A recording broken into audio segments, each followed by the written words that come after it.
You don't need a medical degree. You don't even need a license, and you don't even need permission, but you do need something.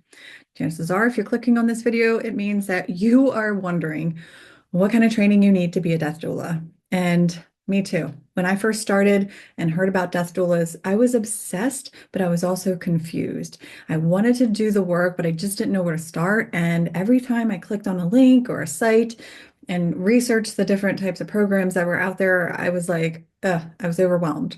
So, if you're feeling that way too, this video is going to save you months of research and it's going to help you step into this work with confidence. So, hi, if you're new here, my name is Death Doula Beth, and I'm going to share with you the truth about the trainings that I took in order to become a death doula, what I wouldn't do again, and what I recommend now that I've actually been in the business and done the work. So, I'm going to start off with the truth here. You do not need a certification in order to do this work. Because death doulas are not licensed in the United States of America yet, we don't need a license or a certification. Now, a doula by nature is a non-medical professional who helps in medical transitions. So you think of a birthing doula or a death doula. Now, this is a community-based role and it's relational. So the medical team, the death doula or the birthing doula, and the people the people. So we act as a bridge between the medical and the people so that there's more care and compassion during this medical transition. And honestly, many people are already doing it informally with their loved ones. So the real question here isn't, am I allowed to? It's, am I prepared? And so that's why training is really important. It matters because we need the support, we need the structure, and we don't know what we don't know. Also, people deserve doulas who can hold space skillfully, not just showing up with intention. There's a big difference there. So knowing why we're doing the things that we're doing during the times that we're doing it is really key. So I'm going to share with you what to look for in a good training because not all of them are created equally. Now, I'm going to break this down into four clear things, okay? So when you're looking for a death doula certification or course or anything like that, these are the four things that you need to look for. So the first thing obviously is the practical content. This is how to support people emotionally, spiritually, logistically, and yes, even physically. There's a lot of things that people are on their deathbeds for, and knowing what to expect with certain diseases is really important and key. Not only that, but their family and friends and loved ones are also going to need your support. So how do they break it down in a practical sense of how you can physically show up in those spaces? Is important. And also not to freak you out and be like, oh, I've never seen this before. There will be times where you're not going to have learned the thing that you're going to be in the situation for, but it really helps to alleviate some of that stress and anxiety of going into those spaces and being like, I have no experience in that. So here is where it's really important to have the practical knowledge of what to expect during these things. All right, number two, real world application, because you don't know how to do this work unless you're actually doing the work. Like to learn information, you have to teach the information. Like that's the best way to learn, right? So in order to gain the understanding and the experience needed to become a death doula with integrity and compassion and understanding, you got to get your hands dirty. So this looks like real world application, like role play. You're getting yourself into scenarios or scripts. I personally like the real world application. Get my hands in there. I want to see, I want to experience, I need to know what it all feels like. You know, the program that I had done the training through required that I did X amount of bedside hours and X amount of deaths attended so that I knew what to expect in this space. Because honestly, like everything looks good on paper, but if you're not in there, you're like, oh no, like it's a completely different experience. So here we're just not looking at theory, we're looking at how can I apply this in the real world? And that's another way to know that the stuff that you're learning, the practical stuff that you're learning is actually being applied because it doesn't matter if you've learned it, it's how we apply it. So number three is ethics and scope. This is what you know you can do and what you can't do. There are laws that we have to abide by. So knowing the laws in your state specifically is super important. Now, if you're anticipating serving families across state borders or even worldwide, like I do, you really have to be conscious of their different laws because not all states are the same. So it's really important and key in understanding how you're going to show up and serve the families that you serve. But also, how do we ethically show up in these spaces with these families? Because this is a really sensitive time for these families, it is really important that we show up with such integrity and grace and compassion and respect for the law before entering into these spaces. So is that program teaching you how you're going to show up in your business in the ways that you're going to serve the communities or communities worldwide? Or are they going to show you how to find the information that you need if you do find yourself in other areas? So the last one, number 4, is business support. Most trainings skip this. If you want to make this your real full-time job, business support or business acumen is super, super important. Now, yes, I know that there is this thought process out there that's like, well, this is such sacred work. Like, I don't know if I can charge for it. Well, if you go to a Reiki practitioner, you go to a massage therapist, you go to a regular therapist, you're expecting to pay them a fee to receive the service.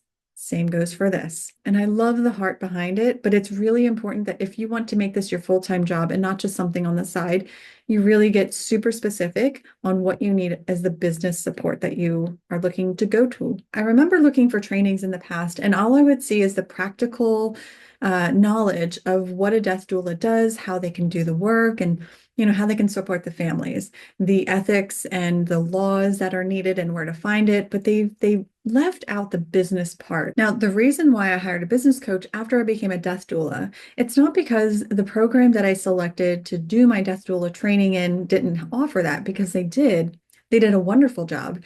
It was that one-to-one accountability and ability to just hone my target audience and what I was going to do with my business. Because when you're handed that certificate of being a death doula, or you go through the training, you're like, oh man, like I can help anyone and everyone. And that was my thought process as well. But what I realized was, I really like educating. So education is a huge part of my business, but also one-to-one, because I love the connection, but also groups as well. So I have very focused models of business that I focus on throughout different times of the year and month and day. So just know that it's really important to be really focused on the business part as well. Now, that's something that I would suggest anyone doing, is hiring a business coach or looking for a training program that offers that really one-to-one business support, so that you don't fall into the trap of,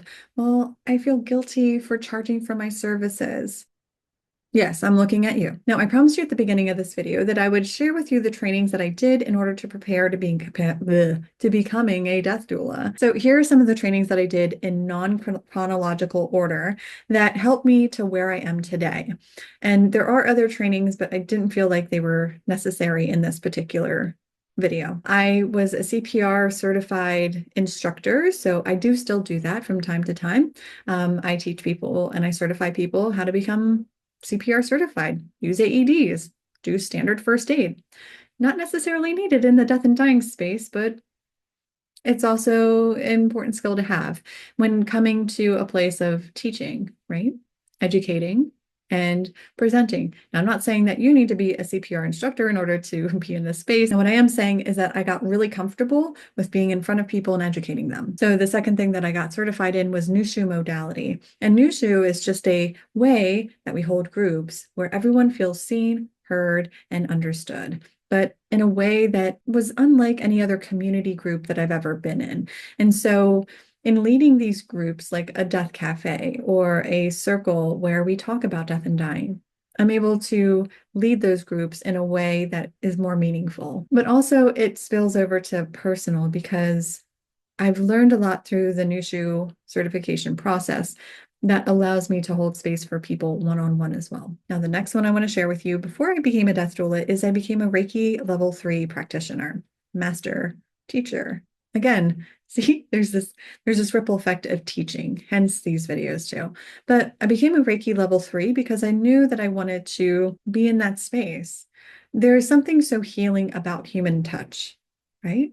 And especially at end of life. So I started the training, I became a death doula, and then I finished the training. I do bring that practice into the space's bedside because I teach the family and loved ones how to offer Reiki to their person and to each other to support one another. Now, the last thing that I want to share before I became a death doula is I hired on multiple different spiritual mentors. They have helped me through various parts of my life path, and I still practice some of the things that they've taught me or shown me throughout my whole life. And because this is a very spiritual, heart-centered path, death work is like that if you're in this space. It really helped cultivate a level of peace and understanding that I don't think that I could have gotten anywhere else except for doing the work and having a guide. One thing I do want to emphasize here too is that we can learn as much as we want to. Like we can ingest and learn and get mentors and get coaches and everything, but it's not until we do the actual practice and teaching is where we actually learn. And so my biggest tip especially is like learn something and then teach someone else that, because then the learning gets even more deeper. Does that make sense? So those are the things that I did do to prepare myself to becoming a death doula. However, here are the things that you don't need when it comes to being a death doula. First of all, don't doubt yourself. Now, if you're feeling the calling or the inkling, chances are you are meant to do this work. And the next thing that I wouldn't do is listen to what other people had to say. You're going to get a lot of people that are going to tell you a lot of different things. Yes, but the important thing is that you're following your heart, you're following your path, and that this is the work that you're meant to do. So listen to the calling. So when I became a death doula, I decided to go through Doula Givers Institute.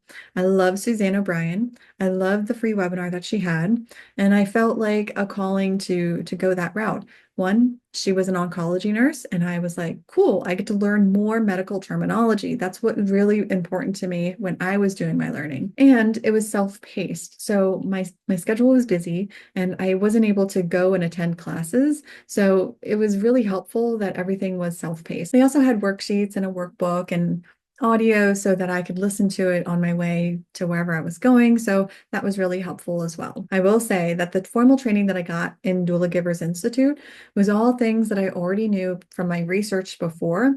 They just put it in a beautiful package and created a community out of it. What I was looking for specifically and what I wish I would have gotten more of is the one-on-one interaction. Now, I touched on having a business coach a little bit before and talking about business support. Now, I hired the business coach because one, I needed the accountability, but two, I also needed some direction because I left that training, and with all my other trainings, I was like, I could just help the whole world. No, no, I can, but who's going to hear my message? Right.